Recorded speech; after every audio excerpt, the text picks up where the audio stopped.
বেশ কিছুদিন থেকে অভিযোগ উঠেছে বিএনপি আওয়ামী লীগকে স্থান দিচ্ছে। যদিও বিএনপি নেতারা এতদিন আওয়ামী লীগকে নিয়ে কৌশলে কথা বলেছেন। আওয়ামী লীগের ব্যাপারে বিএনপি নেতাদের বক্তব্য ছিল জনগণই ঠিক করবে।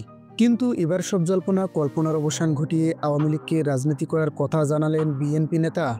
বিগত ১৬ বছরের গুম-খুন, সন্ত্রাস, লুটপাট ও বিএনপি নেতাকর্মীদের নির্যাতনকারী আওয়ামী লীগ নেতাদের ক্ষমা চেয়ে পেছনের কাতারে রাজনীতি করার আহ্বান জানিয়েছেন বিএনপি চেয়ারপারসন বেগম খালেদা জিয়ার উপদেষ্টা ও সাবেক সামরিক সচিব মেজর জেনারেল অবসরপ্রাপ্ত শরীফ উদ্দিন।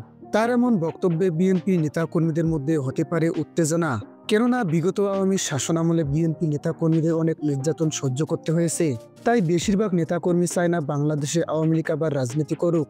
মঙ্গলবার বিকেলে জেলা শহরে পৌর পার্কে চাঁপাইনবাবগঞ্জ জেলা বিএনপির সমাবেশে তিনি এসব কথা বলেন। নিত্য প্রয়োজনীয় পণ্যের মূল্যবৃদ্ধি সহনীয় পর্যায়ে রাখা, অবনতিশীল আইনশৃঙ্খলা পরিস্থিতির উন্নতি, দ্রুত গণতান্ত্রিক যথাপথে উত্তরণের জন্য নির্বাচনী রোডম্যাপ ঘোষণা, রাষ্ট্রের পতিত ফ্যাসিবাদের নানা চক্রান্তের অপচেষ্টা মোকাবেলা সহ বিভিন্ন দাবিতে এ সমাবেশ করা হয়।